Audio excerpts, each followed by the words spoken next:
SRM Institute of Science and Technology. Learn, leap, and lead.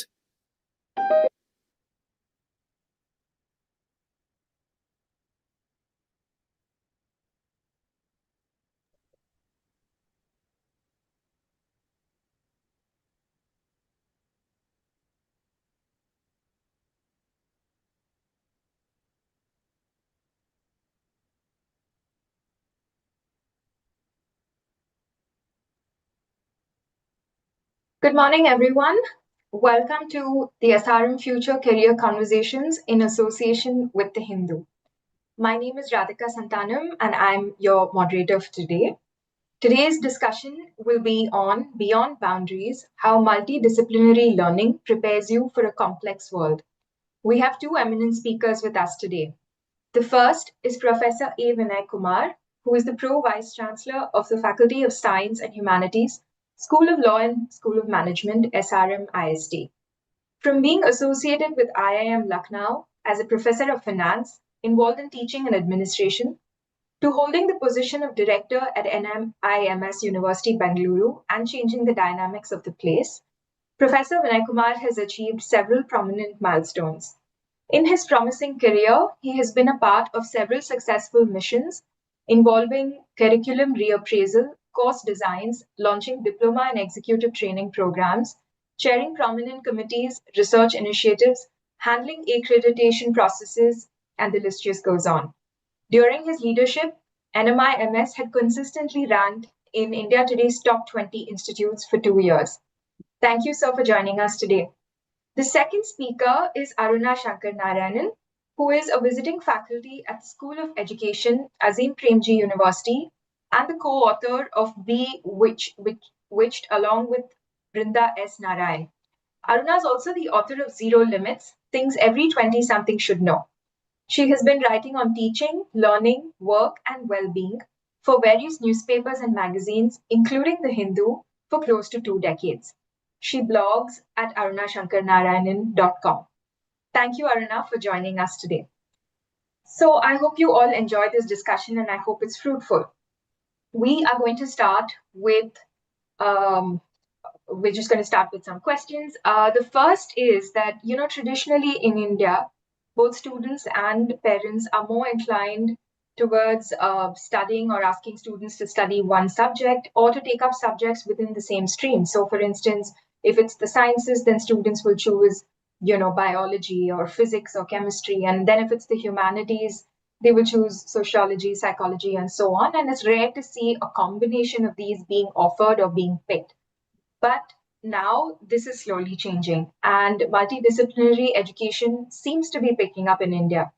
So, Professor Vinay Kumar, let's start with you. Do you think it is picking up in India? Surely, actually, it is. The biggest flip is from the NEP 2020, which basically changed everything, the landscape of multidisciplinary education in certain sense, in higher education especially. And a lot of universities are now implementing it. They're in the developmental stage. I can say that it's not fully discovered, it's not fully evolved, but yeah, everybody is coming up with their own method of making sure that education becomes multidisciplinary. And each and every university is finding its own methodology for that. The UGC has a template for it, but how do we achieve it? Is the individual university problem. So every university is currently working on how do we develop a multidisciplinary curriculum that is relevant for India. Thank you. Aruna, do you agree with Professor Vinay Kumar? He says that there's also a thrust because of the national education policy. Yeah, I do think, like you mentioned, traditionally we have been schooled to think in silos, with every field being seen as distinct, separate from one another. And yes, definitely there was this mindset that you're either the arts type or the science type. But this kind of thinking is actually rather misguided, because if you plumb below the surface, you can actually find commonalities between disciplines that seem very disparate on the surface. So, for example, if you take even something like mathematics and art, that seems so different, they both seek truth, beauty, and abstraction. And they both deal with shapes, sizes, symmetry, and proportion. So you can find commonalities even with fields that look so different to the eye, okay? That said, also these disciplinary boundaries are rather artificial. The cliche that knowledge knows no boundaries is in fact true. Because even if you take the sciences, if you take somebody like Venkatraman Ramakrishnan, who is a Nobel laureate, he started off by pursuing a PhD in physics. Then he moved to biology and finally won the Nobel Prize in chemistry. His genius lay in using the tools of one field. Because he did a physics PhD, he was able to use biophysical tools like crystallography to study the structure of ribosomes to answer questions in another discipline. Right. So these barriers that we are it's actually imposed by people. So I think, yes, there is a thrust, like Professor Vinay Kumar has said, and there is a impetus to move towards more multidisciplinary learning. And I think the liberal arts colleges that have mushroomed in different parts of the country are doing it in a more pronounced way, while it is being done in other institutions as well. I think in the liberal arts colleges, it is an ethic of the colleges to promote multidisciplinary learning. Right. Professor Kumar, so Aruna had, of course, with a wonderful example, had stressed about how the advantages of multidisciplinary learning include taking skills from one field and applying them to the other, so much so that you can even go on to win a Nobel Prize if you're the best at what you do. Could you also elaborate a bit on the advantages of multidisciplinary learning for those who might be a little reluctant to to sort of pursue another field? I think that's a great example, Aruna has just elaborated.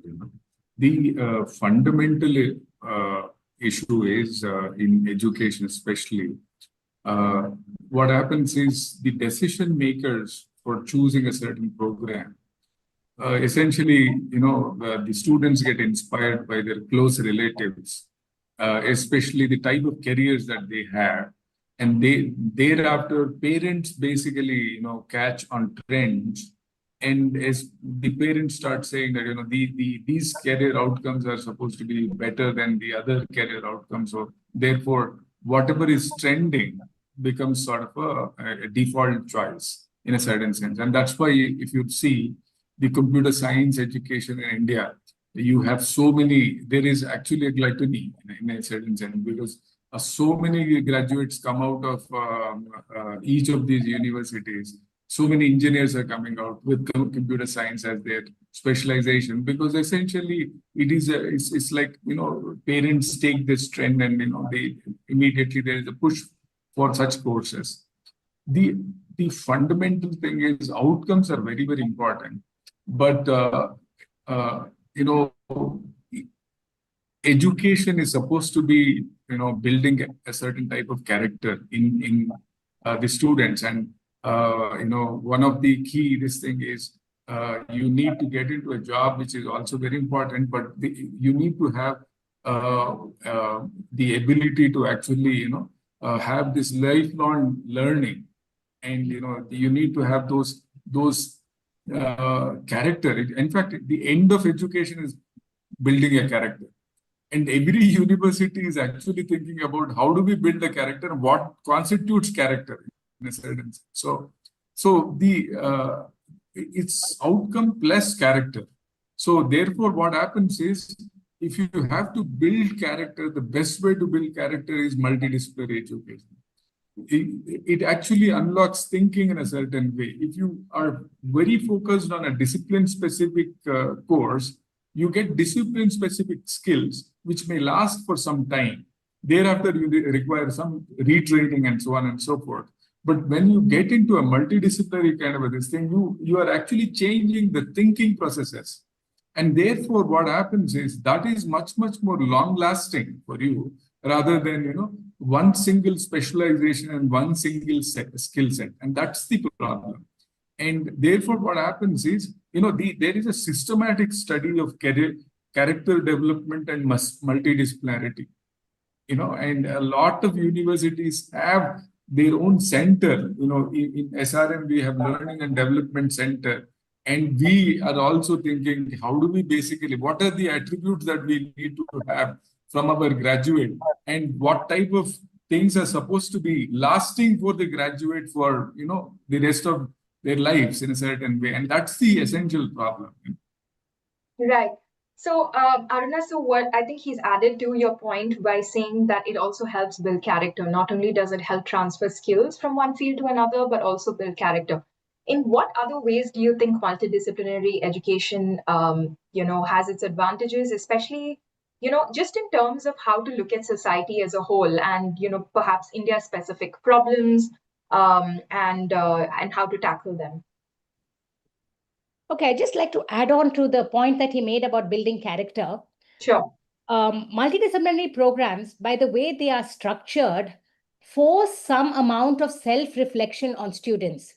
Because every semester, you're given more flexibility and autonomy in terms of the choices of courses that you need to take. It forces you to think, what subjects excite me? What courses evoke my curiosity and that I want to pursue further. So this kind of self-reflection helps you identify what areas that you want to pursue and not necessarily that you are totally, you succumb to what parental pressure and, what society expects you to do in terms of. So I think this allows you to craft your own unique path based on your skills, your proclivities and interests. Additionally, I think multidisciplinary education also gives you a more rounded understanding of the world, and you're able to situate issues in context, including in the Indian scenario in our case. So to give you, and these linkages sometimes don't seem direct. It could evolve, about something that seems tangential. So to give you an example, Steve Jobs did a course in calligraphy when he was in Reed College. He dropped out of Reed College, but he did a course in calligraphy at that point just out of sheer interest because he found those fonts very appealing. But a few years later, it was this calligraphy course which really influenced the design of the Macintosh interface in terms of the typography, the typeface, and the proportionality of fonts. I don't think, most people watching this webinar won't be exposed to the computer fonts before, the Mac came into being, but they were pretty ugly. But thanks to Steve Jobs' calligraphy course and the aesthetic that he got through it, we now have very appealing, user interfaces that we all use and benefit from.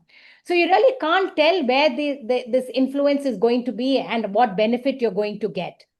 And lastly, I think it also promotes empathy, again, reflecting his character. Like Abraham Verghese in his recent commencement speech at Harvard said that the best physicians are those who read novels.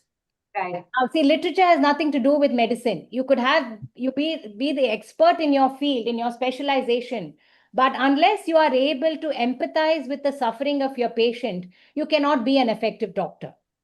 Right. And literature gives you that ability to see the pain of another person. Right. No, I have one point to add to this thing. But typically, what happens is if you're going through a very focused kind of study and a focused kind of skill set, you don't develop intellectual humility. In fact, actually, you may develop intellectual arrogance. There are two very important things of education. This is part of character. One is intellectual humility and intellectual virtue. And when you start unlocking different types of thinking, when you see you will, you'll be encountering that humility, and you don't need to inculcate humility. Humility comes to you because the vastness and the depth of each of these fields will give you that what's so profound in each of these fields. So if an accountant studies accounting plus psychology, psychology is going to overwhelm. A better appreciation for accountancy can be developed, and so on and so forth. So in other words, the multidisciplinary education has to do with character in a certain sense, and the goal is intellectual humility and intellectual virtue. I mean, you need to have a certain kind of professional standard. So I think the example given by Aruna very succinctly puts that into context in a certain way. Right. So, of course, apart from fostering intellectual humility as well as building character, I think something that parents especially might be increasingly concerned about is whether multidisciplinary education will also enable students to get more employment opportunities. Do you think that is a concern, and do you think that is a valid concern? Do you think it opens the doors not just to more educational opportunities but also more employment opportunities? I think so. Professor Kumar, we can start with you. Yeah. Yeah, I think so. I mean,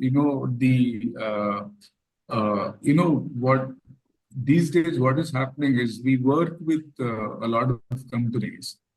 Even before they actually take our students in regular employment, they would want to give some internships, and they have ample time to actually understand the person in a certain sense. And when people go and take up these internships, their character comes out inside. So it's not like your problem-solving ability with respect to the domain, but also how do you deal with people? How do you actually build friendships? How do you work in complex problem kind of this thing? And the corporates are actually looking at people who have these abilities. Increasingly, we will have a complex world and a complex kind of a situation where your decision makers are supposed to be dealing with very complex problem-solving skills, and multidisciplinary comes in very handy in a certain sense. And companies should be looking for people with multidisciplinary skills. And right now, I will not say that explicitly the companies are actually coming out and saying, we want a person who is specialized in this and things like that. But that appreciation is going to come. Right now, mostly there is a trend-based employment also. The computer science guys come and they take a lorry full of students and this, that. But this is going to also change in a certain sense. The moment companies experience a type of cohort in their as their employees, they will start appreciating that. They will appreciate our coursework. We are also trying to tell them, continuously engage with our alumni, continuously engage with industry, that this is the type of future skills that are needed, and we are actually making our students ready for these complex problem solving situations. That's the right. Before I move on, Professor, I just want to ask a follow-up question. So when you're talking about multidisciplinary skills, could you just give some examples? What kind of skills do they look for so that the students also might be prepared? So I'll give an example of the current SRM structure.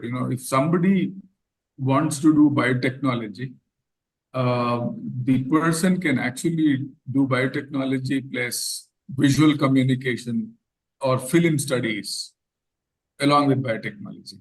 Now, apparently, biotechnology may not have any relationship with film studies in any way, but probably, as Aruna was saying, literature will help a doctor have more appreciation, more empathy for the patients.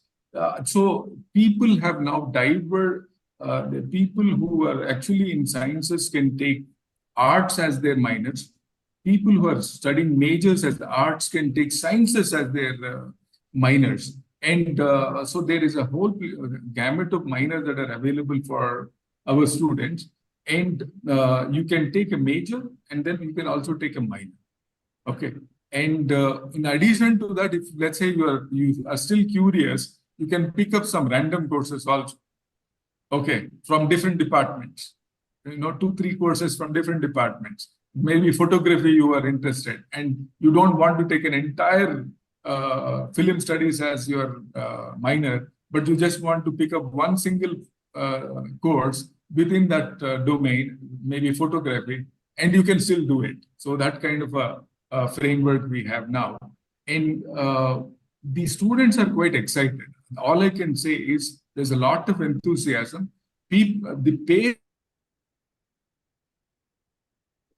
understand the significance of that. So the choice is, so Aruna was saying, there is, at every level, there is this choice making. In other words, don't get into a rut. Try to make choices. What is that minor that you want to pick up? What are those 8 intensive courses that you want to take? And what is that skill set, alternate skill set that you want to develop? And what are those multidisciplinary courses other than the minors that you want to pick up, and where you are actually very curious to learn? Okay. Right. So this choice making has become very important for the students. Now there is this conversation. They go and talk to their parents, they talk to alumni, they talk to their seniors, and so and they get all these opinions. They also come to us. So this thing is happening, which is a very good thing, right? I mean, Aruna, would you like to respond to that? So he speaks about choices in terms of educational opportunities, and he also spoke about companies looking for students with multidisciplinary skills. So do you think that career opportunities are now expanding with, especially for people who acquire more and more skills, different kinds of skills? Yeah, absolutely, Radhika. One of the, I think, peeves that employers have of newly minted engineers is that many of them come only with engineering knowledge, that in that narrow specialization that they have taken, but they often lack soft skills, communication skills, and they don't have a design sense. So even if you are, say, a mechanical engineer and you're working in an automotive company, you need to think laterally. It's not enough if you have knowledge of mechanical engineering. You need some understanding of electrical engineering. And now you need software as well, because every car is a mini computer. It all comes embedded with software. And you need to have some amount of design thinking. So you do need to be, most jobs require a broader array of skills and expertise than what you are schooled in a single discipline. Let me give you one more example to build on what Professor Kumar has said. So you take 3 students, all majoring in biology, but they have different end goals in mind. One is also interested in media and takes it as a minor, media and communication, to become a science communicator. Another student wants to go into education, so has an education minor to become a teacher. And a third one takes environmental science along with biology and then works in an NGO related to climate change. Okay. So multidisciplinary learning actually allows you to tailor a major in a manner that suits your interest. So it actually makes you more job ready rather than less job ready. Right. Okay. And further, the world right now is beset with many complex problems.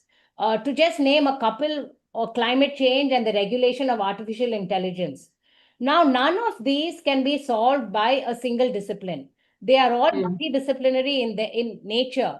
So for climate change, just knowledge of environmental and atmospheric science will not do. You also need engineering, you need economics, sociology, public policy, and international relations. So even if you do one, specialize in one field, you need to be able to communicate and understand the language and the jargon that the other people use.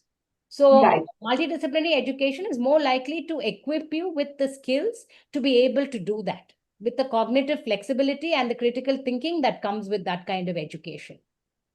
That's actually really interesting because I think at some point we had moved to a space where the world had become so specialized that it wasn't just a subject, but something really niche within that subject that people were specializing in, and so had become more and more narrow. So it's good to know that we're back to appreciating more and more skills. Aruna, you had spoken in your first answer, you had spoken about liberal arts institutions and how a lot of them offer courses which are multidisciplinary in nature. In fact, we have a question from a student who says, how do we take up a multidisciplinary approach when the colleges we are studying in do not provide satisfactory programs or support? So, do you think that it's only the liberal arts institutions now that are offering more multidisciplinary courses, or do you think this trend is picking up even in other kinds of colleges, such as engineering, medicine, and so on and so forth? Who is that question directed at? To you, I will start with you since you had mentioned liberal arts institutions in your beginning. Yeah, liberal arts colleges definitely actively promote it. So it is much easier to seek it in a liberal arts college. But other colleges are also growing more flexible and more open. See, this is a issue of mindset, of changing old ways of thinking. But I do think there are changes on the ground in other institutions as well. And I think Professor Kumar can add to that. So I think, yes, we should offer students more flexibility to allow them to make these, cross-pollination possible. Professor Kumar, could you also tell us a little bit more about the kinds of courses that you think colleges are offering these days that might be useful for the students? So the NEP basically mandates all universities, all colleges to basically come up with a format. It's called liberal education, not necessarily liberal arts. So the liberal education format is this, where the major, minor options are there. Majors is going to give you a certain skill set. Minors is going to give you another skill set. And then there are other choices also that you can make within the overall framework. In other words, you are building your own curriculum in a certain sense, and it is given to the students. Now, the basic thing is it is still in the implementation process. So, in other words, there is a mandate that all universities have to implement this, but gradually, because it requires a lot of resources. It's not easy to flip the whole thing in one day. It's not so easy because we've been following a certain type of curriculum for a very long time, and suddenly you have to change it to this format of liberal education. It's not going to be easy, but every university is coming up with their own plan and have implemented. SRM has also implemented this, and therefore the choices are available. But there are some universities where it is not there. But eventually, those universities will also have to do it in the sense that it is not like it is a choice given to the universities either to follow this or that. It is important that every university comes into this kind of a framework. Every school should come into the NEP type of a framework. So therefore, that is under implementation. That's why probably the student has asked that some of the universities do not offer the choice, but eventually they will offer the choice. Right. Professor Kumar, as a follow-up question, since you're speaking about how colleges are now structuring more multidisciplinary courses, what do you think some of the common challenges are in coming up with such courses? Are there any challenges? So there are many challenges. So for instance, so we have an outcome-based education thing. Every course is supposed to, every program collectively has to achieve some objectives, some outcomes. Similarly, every course is supposed to be achieving certain objectives and outcomes. So the framing an overall outcomes framework for an entire program requires a lot of thinking, right? And in a certain sense, till yesterday we were following a certain format, and today suddenly it is we need to achieve certain outcomes, not just from the perspective of careers, but also from, as I told you, from the perspective, their ability to critically think and communicate and things like that, which are soft skills. So the point is, these things have now come into the outlines, and therefore now every course needs to evolve. Okay, because they now have to basically achieve certain things, and over a certain period of time, we should know the university would want to assess whether such outcomes are achieved and such outcomes are making meaning for the graduates after graduating. Okay, there's something called assurance of learning, whether the learning is completed or not. That also is part of the debate in a certain sense. So therefore, the implementation is done. Course level innovations, program level innovation is currently happening, and every university is working on this in their own way. Because there is no template for that. Course innovation is essentially motivated by the faculty who's teaching the course, right? It is not going to be determined by some external agency. So in other words, what the faculty member wants to teach, that basically enters into the course in a certain way. So therefore, that debate is on, and which is a very positive thing in the sense that, earlier we had a templated framework of teaching something and assessing some things, and they were outcomes also in a certain way, very indirectly, but not necessarily oriented towards outcomes. Right now, it is the entire program, and also each and every course is geared towards achieving a certain type of outcome, which is a good thing, So a challenge, sorry, Aruna, do you want to weigh in? I just wanted to add to the previous question. Sure. But what do I do if my college doesn't offer the flexibility? Right. I think you should try to read as widely as possible outside your discipline on your own. And now we have an array of courses that you can take, free courses online, watch YouTube videos, and just follow a wide array of interests, because you can't change the structure of your college program on your own. But you can educate yourself on your own, because now we all have the tools available and the resources. So go broad, pursue interests that are not directly related to your field, and it is only going to enrich you in the long run. And don't think of only the practical aspects all the time, because you'll never know what is going to help you in the future. So just follow your passions and go, read widely and do other things as well. Absolutely. So, since we're speaking of challenges, of course, we're talking about challenges in a college context, and, what kind of multidisciplinary learning can happen in colleges. But there is a question from Harshini, who says, what about high school students? The Indian education system seems to prioritize high marks in school. So how do students in high school build a holistic profile? Aruna, do you want to respond to that? Yeah, I think multidisciplinary learning can start right from the primary school years. You don't even have to wait for high school. And there are schools that are doing it now. So let me just give you a couple of examples. So there is a teacher who was doing an English lesson on Tansen, the Hindustani musician, and it was a very dry and boring lesson. And the students were not engaged. So in order to evoke their interest and to get them more involved in the lesson, she divided the class into 3 groups. And based on their interests, whether it was mathematics, science, or language, they could choose one of the 3 groups. And then students had to find connections between music and mathematics or science or language. And these were grade 5 children. They looked at the internet, they spoke to parents, grandparents, music teachers, and she said they came up with amazing connections, and actually her job became very easy because she just had to facilitate, and they were so enthusiastic and keen to learn.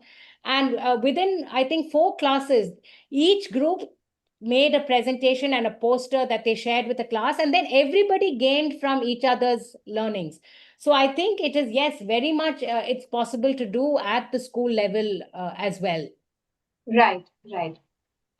Professor Kumar, actually, NEP is actually trying to do that in a certain sense as an overall architecture, even for schools. They have the element of vocational education. There's an element of, more languages, things like that are added to the overall, education in a certain way. And there's a very systematic graduation from one level to the other, and what types of additional skills can be taught at each of these levels. I think it's intuitively designed quite well. And the current system, of course, again, the issue is not every school is geared towards implementing that right away. And every school is implementing in a very phased manner. That's how it works. Over a period of time, you will see that every school actually emphasizes in each of these courses, like Aruna was saying, why don't you come up with a play or something like that, so understand the lesson. It becomes more engaging for the students to actually work outside the class and learn something that is relevant, which is part of the curricular objective. Also learn something which is not necessarily part of the curriculum, something like that is possible, which is extracurricular. So, Professor Kumar, since you have spoken about the NEP, we have a question about the NEP from an anonymous attendee. He or she says the NEP suggests multi-entry exit options in UG as well as PG. In a typical PG program in Humanities, how is it possible to impart skills and competencies in a year to gain PG diploma? The reason is that the curriculum is progressive in style, starting with foundation, progressing towards theoretical, and then imparting skills and competencies. How do you expect the same in a one-year PG diploma? So actually, one needs to understand why you have the academic bank of credits as a concept. The academic bank of credits as a concept is there for people who want to actually learn in a certain sense. So let's say if I do 1 year and then I discontinue for some time and work somewhere, okay, I have these credits in my bank, and therefore after maybe 2-3 years of work, I may come back to the same course. I have these credits already. I don't have to do these credits, and I can actually start doing other credits. Okay, the required other credits. So that's the purpose. So in other words, even if there is a break, and if that break is productively employed somewhere, you find some opportunities. Maybe you want to start a business, and then you experimented some idea. The idea did not work or something like that, or maybe it worked and you still wanted to come back to your education. You have an option to do that. Instead of dropping the course off, you can come back to the course and finish the course. That's the purpose of the academic bank of credits. And usually what happens is, since we have most of our programs are offered in the full-time format, in Europe and other places, you have a part-time format. So in other words, when you are working also, you can still do a program, attend university in the evening or in the weekends and finish your graduation. That's possible. But here, in India, we have completely all undergraduation and graduate level programs. That is the UG and PG is full-time. So therefore, the academic bank of credits work for people who would want to take a break and then do something and come back to education. This is one. Second thing is, so in the NEP format, what should qualify for a diploma, what should qualify for a certificate, what should qualify for an entire undergrad degree is now curated in a certain way. So let's say if you want to do accountancy as a major, now accountancy, you need to take one accounting course at least, or maybe one or two one economics course, one accounting course at least, so that you will have a sort of a diploma. Okay. And then let's say if you want to do 2 years and take a break, then we have some more so that you can finish that part of it. So these credits are going to sit in your bank and you can always claim them when you come back to the program. And that's this thing. So so in other words, each stage is completely full in its own sense. So a 1-year program will make sense.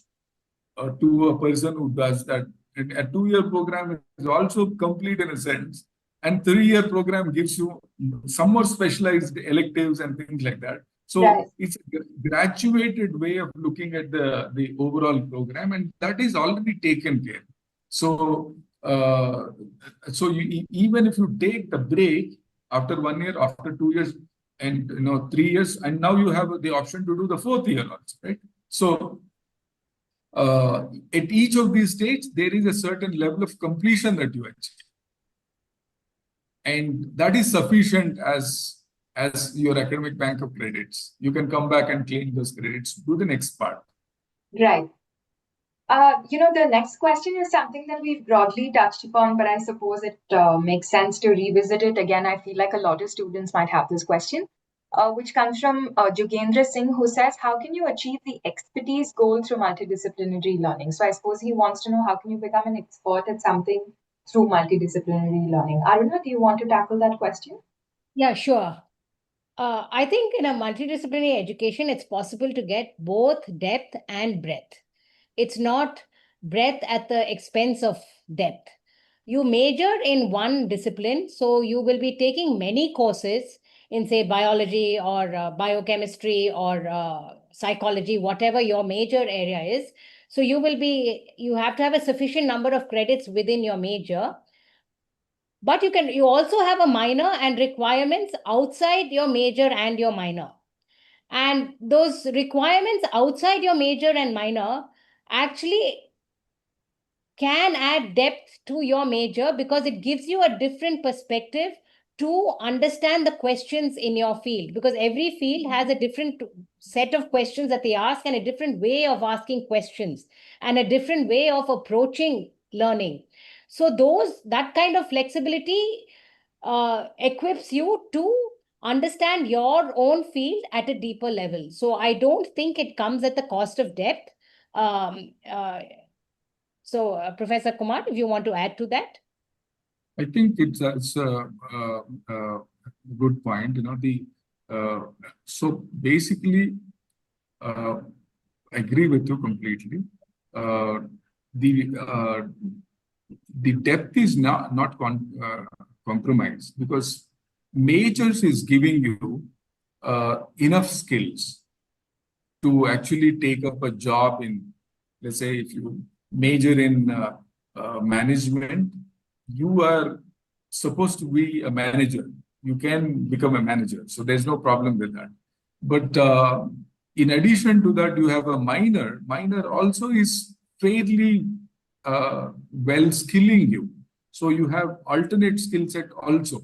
You have a major skill set, you have an alternate skill set, and you have also other choice-based courses which will add some more depth to your thinking. End of the day, it's all about thinking, right? So it all definitely adds value to your problem solving in a certain way. Professor, yeah, point, sure. No degree is going to prepare you for your entire career. We all have to engage in lifelong learning. We have to keep reskilling, upskilling, because knowledge is changing at such a dynamic pace. To stay relevant, we need to keep learning on the job. So even if you specialize in a single discipline, it doesn't mean you're set for life. You still have to keep learning and relearning. So, and multidisciplinary learning allows you to be more flexible to learn from other disciplines as well, which you might have to in the context of a job. It's like developing mental fluidity. How do you develop mental fluidity for your entire life? Okay, please go on. Yeah, we have a few questions on the humanities, so I'm sort of going to combine them and direct them first at you and then Aruna. So one is, there are a few people asking what kind of multidisciplinary courses exist in the humanities. And a follow-up question to that is, as educators, you have a more holistic view of the job market and the market landscape. So you will be able to advise us on specific multidisciplinary skills for humanities students entering the job market. So I suppose the first is about multidisciplinary courses within the humanities, and the next is about what kinds of skills they are expected to have while entering the job market. So the within humanities, as I told you, you can do a minor in arts and culture. You can do a minor in accounting. You can do a minor in photography. I mean, film studies, journalism, psychology. There are a whole lot of minors. At SRM, I think there are something like 15 odd minors that are currently available. But there'll be more available in the sense that we would want to have one minor in law. We want to have a minor in marketing, one minor in finance, things like that. So the basket is going to increase, but right now you have fairly large choice basket available for students. And coming to career opportunities, typically, see, the basic this thing is, I'll tell you, at the undergrad level, people should not actually, worry about jobs. In the sense that you can take a marketing job. Let's say if you have done journalism and then there's a marketing job that you got, you should pick it up because there's no harm in that. And if you work for 3-4 years and do some other degree later, the whatever experience that you have is going to add to you significantly. Our current challenge is how do we convince the undergrad students to take up jobs? There are a lot of jobs are available. A lot of startups want people for internships, both also for jobs. But because these jobs are not very fancy in a certain sense, they don't look like I've studied physics, and why is it that I have to do a marketing executive job or something like that? So then you will have a problem. When you take up a job for 2-3 years, you will understand how businesses work, how you have to work with people, how you have to achieve targets in a certain way. These are very, very important skills.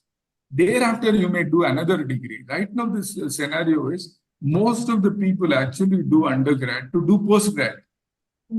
It's like a continuous education. They don't want to take a break and work for a company.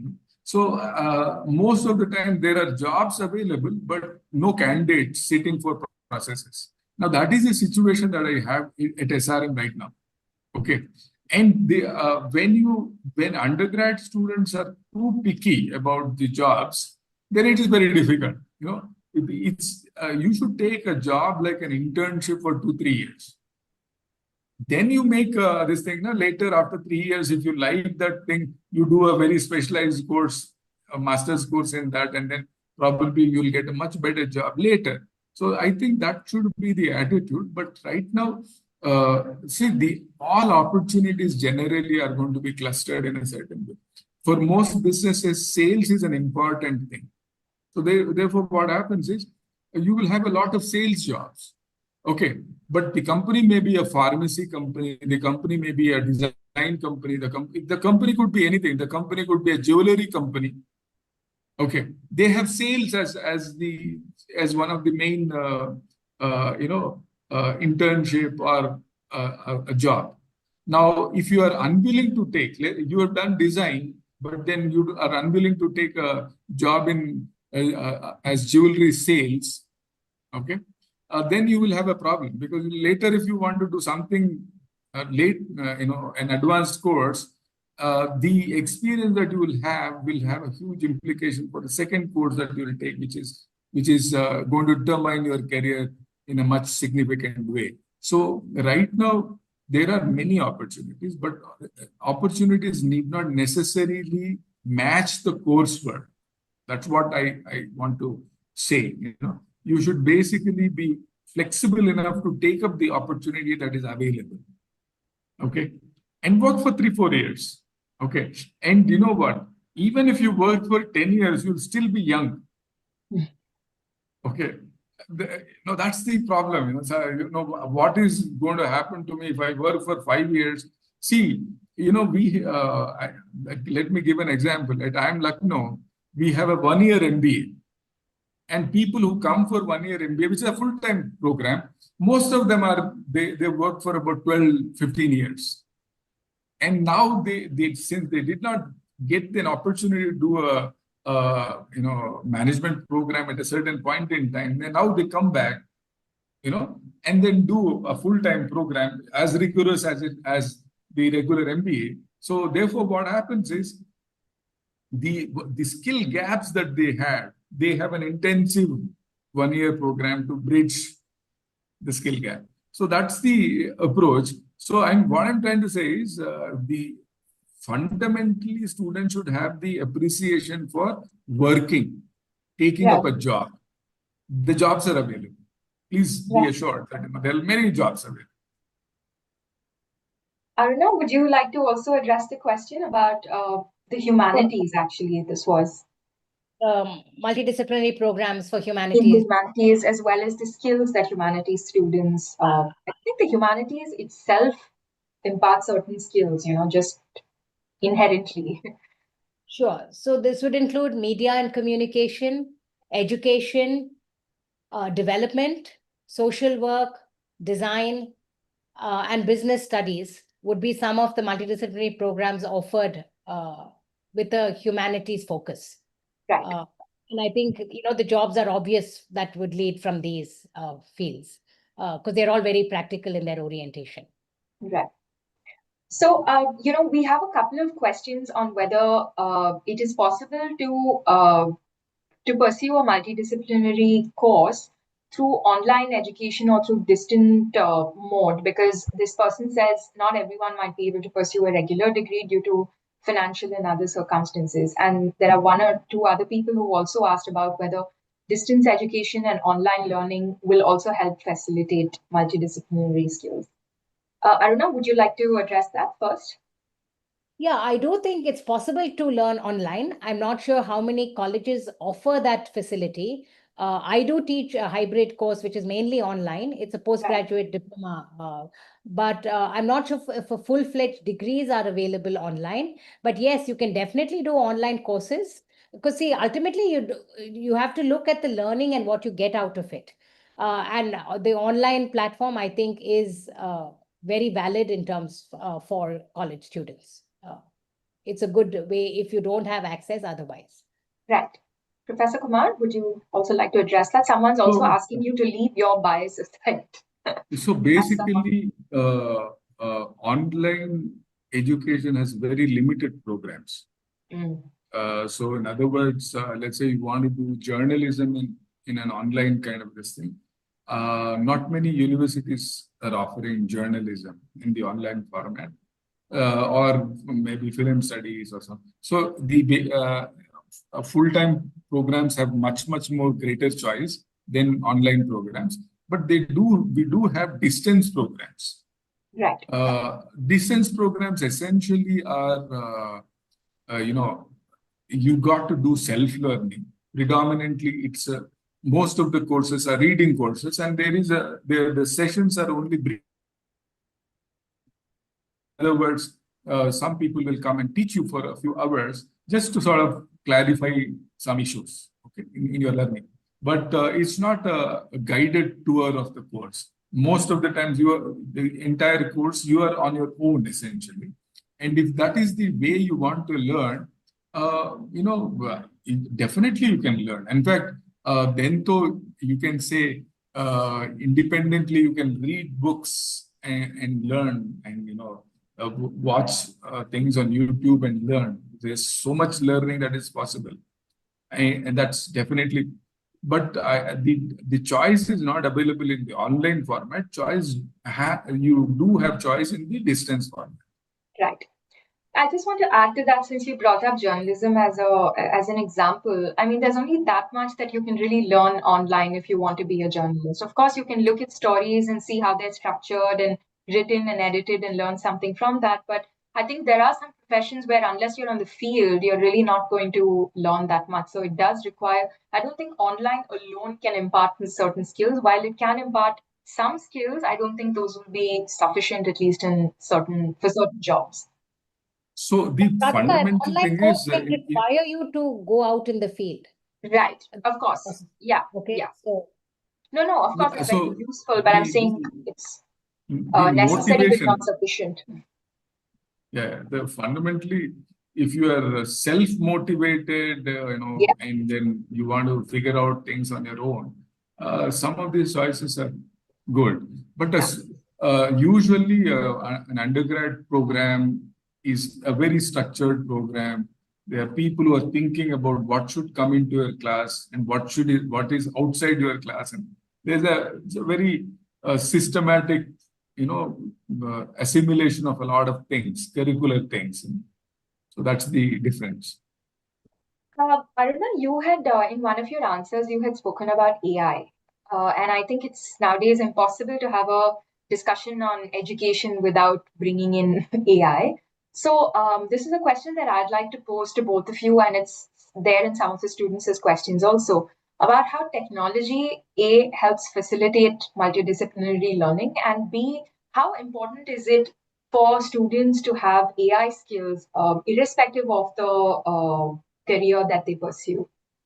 Aruna, we can start with you perhaps. yeah, sure. I think technology can be a great way to boost multidisciplinary learning. Let me give you a concrete example. Matthew Jokers is a professor of English at the University of Nebraska, and he uses digital tools and algorithms to sieve through large literary tomes looking for patterns, themes, and so he basically does literary analysis using digital tools. So I think a great way of, where technology is supporting a discipline that is, you won't directly connect with technology. And yes, students can use AI. I think it can be a great enabler, but you should not allow AI to do the thinking for you.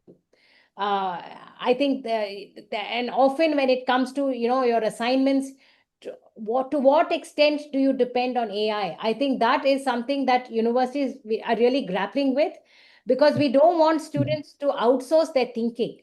But if Right. AI gives you ideas that you can build on and enhance, then I think by all means, yes, we should use AI, and it can be a wonderful enabler.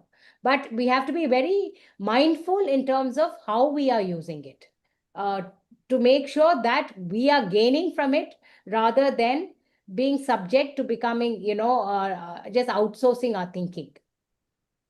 Sure. Professor Kumar, how much AI is too much AI? uh, uh, you know, uh, every university is actually trying to grapple with AI in a certain way, and it's a reality. People do. For instance, if I ask somebody to give me a submission on some assignment, uh, it's easy to churn out a report, okay, and then give it to and this is happening. People are actually relying on AI in the bad way also, and in fact, some of the people are actually writing research papers, and you have now a lot of tools that actually give you the entire literature survey in a very curated way, and and just in a second you will get that. But AI is this dilemma is going to be there. It's not going to. I mean, it is not an easy thing. When you have something that you can actually bank on, people will go and immediately sort of grab it, and know that this is happening. Now the challenge is, what if tomorrow AI fails or some systemic failure happens? Whether you have the skill to actually write a report, now you can come up with a report like that, and 10-page report you will give in no time. But do you have the skill to actually write a 10-page report on your own? Okay, so the fundamental thing is that, and it is very easy to discover if you have heavily used AI in your academic assignments and things like that. It's not very it's not very difficult. But the point is, that's what I'm saying. There should be some kind of an intellectual virtue. Okay, when you have a system, if you are using it rampantly, and it is actually numbing your thinking process rather than enhancing your thinking process, then you will have a problem. So that is the challenge. We have that problem, and we don't know exactly how to deal with it, in the sense that, the training is easy. There are so many new tools that are coming up based on AI that it is impossible to actually understand the entire ecosystem. What type of platform, who is using, how it is being used. It's, as we speak, there's a lot of confusion. But the point is, the regular program, undergrad program, is actually giving you traditional skills in a certain way. Along with the traditional skills, use technology. An appreciation for technology is necessary. And there's no doubt that you have to train yourself with all these tools. But overusing is a problem. Overusing is going to actually work contrary to the program objective or everything. So that's the current state. Frankly, we don't have enough tools to actually track, but this is happening sporadically. This is happening now. This is going to increase. People will use AI. The teacher should also discover methods to, find out what kind of usage. Is it adequate? Is it more? Is it an abuse? These things have to be, we need to have rubrics for these things. Right.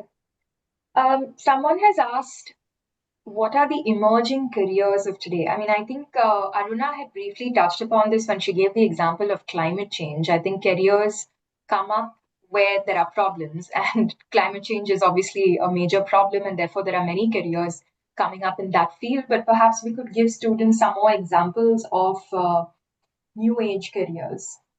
I think data science is a big one, because there's a copious amount of data that needs to be sieved through, and someone needs to make sense of that.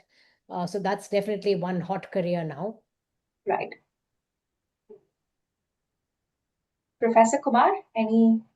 Sorry, I didn't get the question. So the question is about what kinds of careers are coming up these days, new age careers. So we had, of course, given the examples of careers in climate change environment, but also data sciences is another example that Aruna just gave. ESG is going to be there. ESG careers are picking up, and every university is, in fact, SRM wants to launch full-fledged programs on sustainability. Okay, and already sustainability, I mean, possibly we may offer a minor in sustainability, and that skill is very, very relevant. Since every corporation now needs to actually report on ESG parameters, ESG score has become very important. So therefore, ESG careers are going to pick up. ESG and governance will be a huge opportunity as we speak. Right now, it is picking up. But you will have more and more jobs for ESG in the future. And data science, artificial intelligence with traditional these things. Probably how AI is going to. I was trying to understand, the full scale of how AI is going to impact. Nobody knows. Okay, but then the point is, for instance, all drivers will be out of job because there are going to be driverless cars. That is a very interesting way of looking at it. But is it possible for every country to have driverless cars in the next 5 years? I mean, that's the question. Because it may be possible in Europe, it may be possible in the United States, but it may be, to a great extent possible in India too. But it may not be possible in Africa. It may not be possible in some other countries. So therefore, there is maybe after 20 years you will have the full impact of AI. So my way of looking at AI as a disruption is it's going to be graduated. During this period, most of the traditional jobs are going to completely turn into a new format. but the traditional skills are going to be relevant.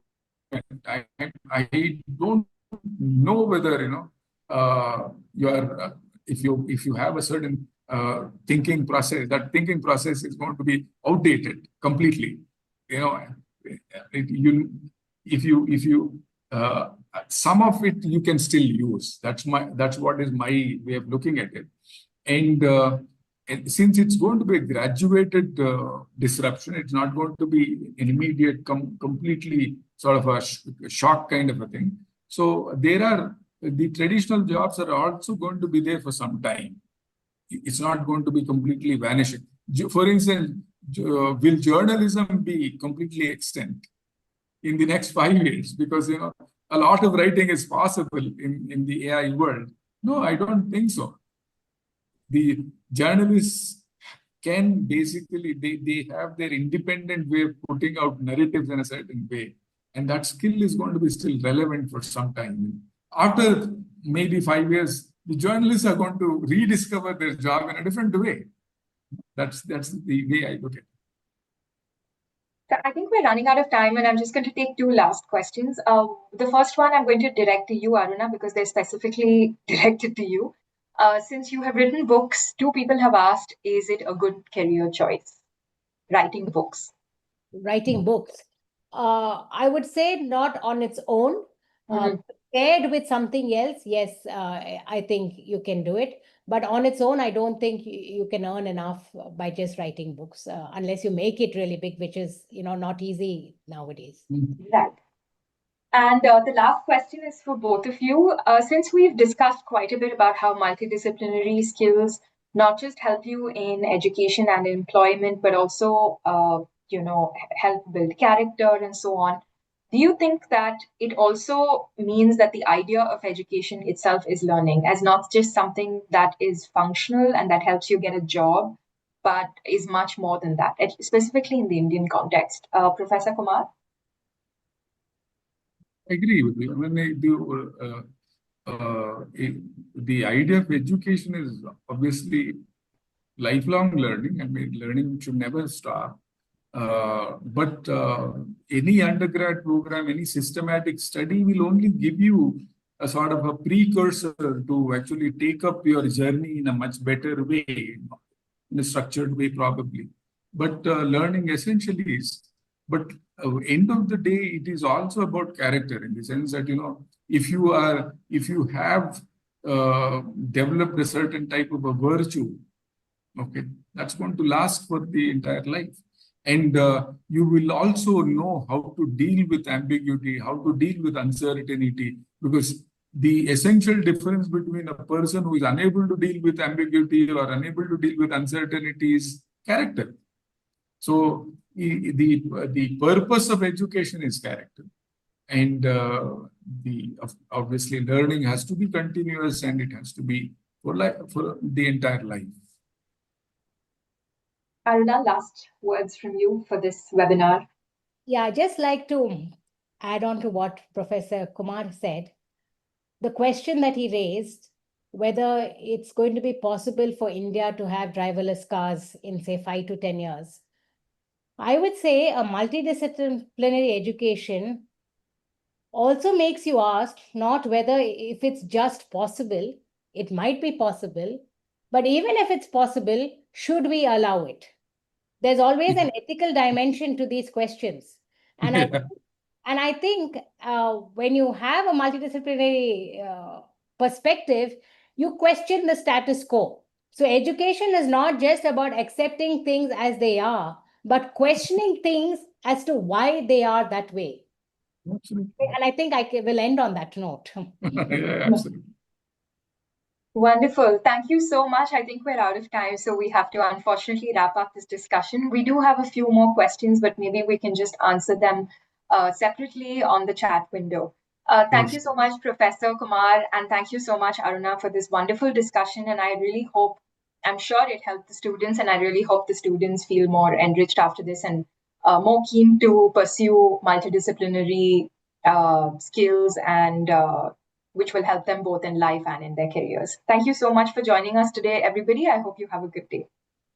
Thank Thank you. you, Radhika. Thank you, Aruna. Thank you, Priya. Thank you, And Divya, thank you for the Shafiq, wonderful and questions. Satish. And thank you all the participants for joining us. Thank you very much. Bye. Thank you. Bye-bye.